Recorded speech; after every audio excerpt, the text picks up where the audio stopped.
Breakup के बाद friendship अच्छी चीज़ है या बुरी, उस बारे में बात करेंगे। So let's begin. देखो क्या होता है ना, जब दो लोग अलग होते हैं ना, तो कई बार क्या होता है कि सामने वाला हमें ये बोलता है कि रिलेशनशिप हम आगे नहीं ले जा सकते, लेकिन वी कैन बी फ्रेंड्स, हम लोग दोस्त बन के साथ में रह सकते हैं।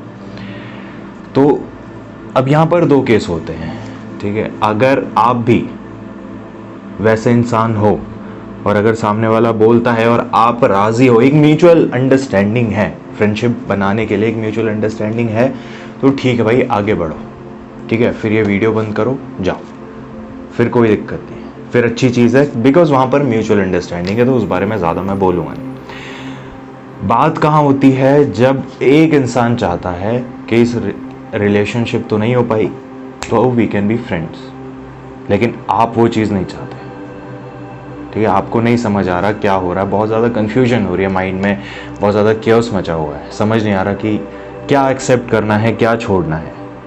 फ्रेंडशिप के लिए हाँ करें या रिलेशनशिप में ही रहें या ब्रेकअप करके अलग हो जाएं। तो उस सिचुएशन में क्या करना चाहिए? देखो, उस सिचुएशन में मैं आपको बोलूँगा कि आपको अपनी प्रायोरिटी सबसे पहले जाननी है, ठीक है। एक चीज़ होती है कि आपको 100% मिल रहा है और एक चीज़ होती है कि आपको 1% मिल रहा है। अगर आप उस इंसान के साथ रिलेशनशिप में जाना चाहते हो ना, तो फ्रेंडशिप में जाने का कोई मतलब नहीं बनता। अगर आप उस इंसान के साथ रिलेशनशिप में रहना चाहते हो और अगर आप वहाँ पर फ्रेंडशिप में जाते हो ना, तो वहाँ पर और ज़्यादा सिचुएशन वर्स्ट हो सकती है। वहाँ पर हर रोज़ लड़ाइयाँ होंगी, बिकॉज अब आप दोनों फ्रेंड्स हो, तो वो इंसान आपको अपनी लाइफ के बारे में बताएगा, उसकी पर्सनल लाइफ के बारे में बताएगा, वो अपने नए फ्रेंड्स, नए बॉयफ्रेंड्स या नए गर्लफ्रेंड्स के बारे में आपको बताएगा, और आपको वहाँ जेलसी होगी, आपको प्रॉब्लम होगी। क्यों? बिकॉज आप उस इंसान के साथ रिलेशनशिप चाहते हो। तो उस केस में मैं ये बोलूँगा कि आपको जो चाहिए ना, आपको उस पर प्रायर होना है, आपको उसकी सबसे पहले प्रायोरिटी समझनी है। आपको उस इंसान से रिलेशनशिप चाहिए तो रिलेशनशिप ही चाहिए, ऐसा नहीं हो सकता। अब यहाँ सीन क्या होता है ना, हम इंसान लोग कैसे होते हैं ना, हम क्या बोलते हैं कि जो मिल रहा है ले लो भाई साहब, लेकिन ये चीज़ गलत है।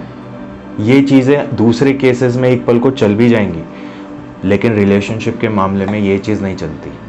रिलेशनशिप के मामले में आपको जो चाहिए वो चाहिए।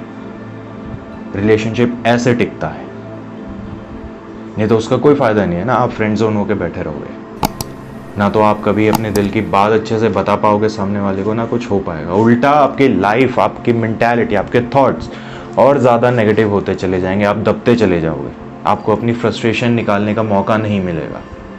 क्यों? बिकॉज आपको वो नहीं मिला जो आप चाहते थे। आपने उससे कम में हाँ बोल दिया, आपने उससे कम में आप राज़ी हो गए, तो वो चीज़ कहीं ना कहीं आपके माइंड में एक ट्रॉमा क्रिएट करती है। आपको ये चीज़ अच्छे से समझनी पड़ेगी कि ये रिलेशनशिप है, ठीक है। ये कोई ऐसा नहीं, आप मजदूर नहीं हो जो आपको अपने वेज के लिए भीख मारनी पड़ेगी। कटोरा लेके भीख मांगने वाली बात नहीं होती। This is fucking relationship. यहाँ किसी के लिए आपको सेटल होने की ज़रूरत नहीं है। किसी भी चीज़ के लिए never settle down for free. अपनी सेल्फ रिस्पेक्ट होती है, इंसान की एक सेल्फ रिस्पेक्ट होती है। अगर आपको उस इंसान के साथ रिलेशनशिप चाहिए तो रिलेशनशिप मांगो। रिलेशनशिप काम नहीं कर रहा है, ब्रेकअप करो, अलग हो जाओ, सिंपल। तो उस केस में मैं ये बोलूँगा कि relationship after the breakup, friendship is not good. And again, अगर दोनों के बीच में म्यूचुअल अंडरस्टैंडिंग है, आप दोनों ने म्यूचुअली डिसाइड किया है कि हम दोनों एज अ फ्रेंड रहेंगे, तो बहुत अच्छी बात है, फिर ये वीडियो आपके काम की नहीं है। बट इतना कुछ जो मैंने बोला, ये उस केस के लिए बोला जिसमें वो इंसान चाह रहा है लेकिन आप नहीं चाह रहे हो, तो उस केस में this is not a good idea. आपकी लाइफ और ज़्यादा वर्स्ट हो जाएगी। अपनी सेल्फ रिस्पेक्ट समझो, अपने आप को प्रायोरिटी समझो, अपने आप से प्यार करो, आप अपनी वैल्यू समझो कि आपको क्या चाहिए। आपको उस इंसान से दोस्ती चाहिए या उस इंसान से एक रिश्ता चाहिए, एक अच्छा जेन्युइन रिलेशनशिप वाला रिश्ता चाहिए। आप वो चीज़ डिसाइड करो। और हमेशा एक रूल याद रखना आपकी लाइफ में जो आना चाहता है ना, वो आपकी परमिशन से आना चाहिए, बिना परमिशन के नहीं आना चाहिए।